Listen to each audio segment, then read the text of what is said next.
Okay, hi guys. Today I'm going to show you how to solve first order differential equation using the Bernoulli technique. First we have to establish what a Bernoulli equation looks like.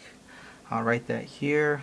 It will look like y prime plus p of x times y. This is important to the first power equals some function of x times y to any power in there. The idea is that if we can get our differential equation to look like this, we can make the appropriate substitution and solve our equation using the integrating factor technique.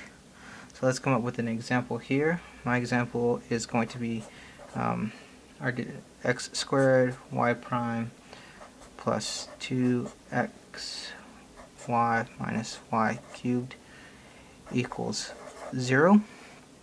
To begin with, we're going to want to make our equation look like the one here boxed in red. To do that, first let's isolate the y prime term. We will get y prime plus 2 over x, I'm going to keep this in parentheses, times y minus 1 over x squared times y cubed equals 0.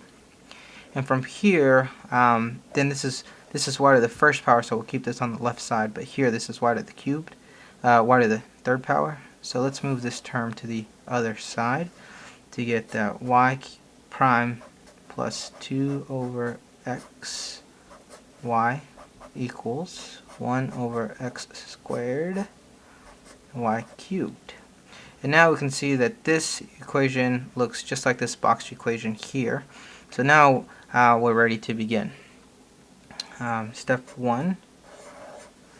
Divide out this term here, this y to the nth power, where n equals 3. Divide that term out. We'll get y prime over y cubed plus 2 over x. And this would be y to the negative 2 power equals just y over x squared. Alright, now we're able to make the substitution. So the next step would be see the term where this is y to the negative 2 power. Let v equal y to the negative 2. That being the case, the next thing to do is so that we can get a y prime term out of here, take the derivative of both sides. Now both of these v and y are both with respect to x. That being the case, you're differentiating implicitly here, so you need to tack on this y prime term. It's not just negative 2y to the negative 3. You have to multiply this by y prime.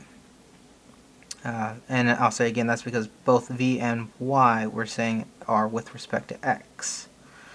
And then what we'll do is we'll try and make it look like this first term here. To do that, we can simplify by dividing by the negative 2 on both sides to get negative v prime over 2 to equal y prime over y cubed. So now you see this term here looks like this first term there, so we can make a substitution using y's.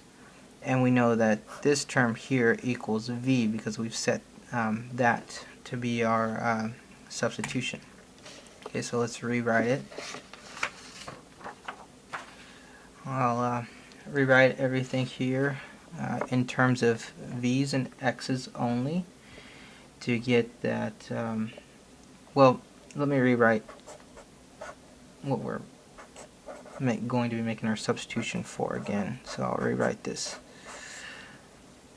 Y to negative 2 equals 1 over x squared. Okay, now this term we know is v, and this is just stays as it is because it's just an x term. This term here we know is negative v prime over 2. And on the right here, that's just another x term, so that stays the same. So now we've rewritten our equation with using the substitution as only v's and x's.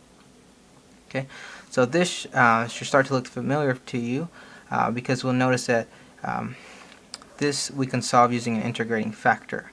But to do that, we'll need to transform this so that the coefficient for v prime is just 1. To do that, we get v by itself by multiplying everything by negative 2.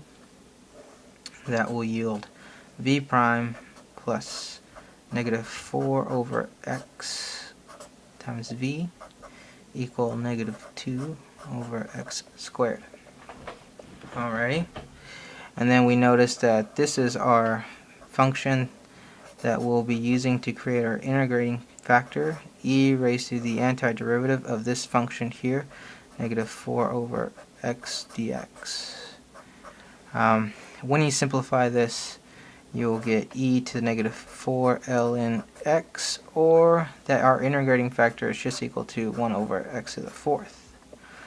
Alrighty, step 3.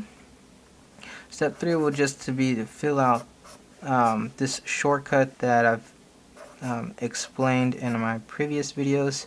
If you're not familiar with this shortcut, you can watch a previous video to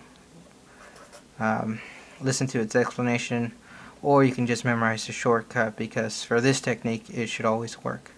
Okay, so I can fill in this formula here to have my integrating factor, which is 1 over x to the 4th times v, and that's just a regular v, and its derivative, so I mark that in parentheses with the derivative.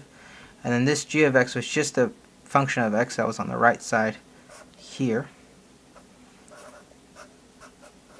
times my integrating factor. Okay, and now we should, to get the v term, we take the antiderivative of both sides. This side on the left, the antiderivative and the derivative just cancel out to give you v over x to the 4th equal to, here we'll have negative 2 times the antiderivative of x to the negative 6 dx. So on this side you get v over x to the 4th equals negative 2 times x to the negative 5 over negative 5 plus c. Okay. Let's go ahead and simplify that, and I'll very briefly just rewrite it again up here. Well, I'll do this, negative 5 under the x to the negative 5 plus c. And let me just go ahead and make this into one fraction to get negative 2. And this becomes a negative 5 over x to the 5th with the 1 on top, plus the 1 common denominator, c 5x to the 5th. So then this would give me a common denominator of 5x to the 5th, and on top we will get 2. A negative 2 times c times 5 can be all lumped together as just a positive c x to the 5th equals v x to the 4th. So if we just want to solve for v, we should get that v equals 2 plus c x to the 5th over 5x, multiplying both sides by x to the 4th. But remember, as a part of our second step, when we made this substitution, that v also equaled, so only step 4, v also equals 1 over y squared. So you just make the direct substitution from v to 1 over y squared, and this right side stays the same, cx to the 5th over 5x. And then you want to solve for y. I just go ahead and flip this. First you have to solve for y squared, cx to the fifth, and then take the square root of both sides, and don't forget to put that plus or minus out there so that you get y equals plus or minus the square root of cx to the fifth. Okay, and that's how you do it. Basically, the steps are: write your equation in the Bernoulli form, make the appropriate substitution, solve the new equation using an integrating factor, and then substitute your y term in for the v again and solve for y. That's it. Please leave a comment if you enjoyed the video, and if you want to see more examples, there should be more Bernoulli equation examples as well to watch. Thanks for watching.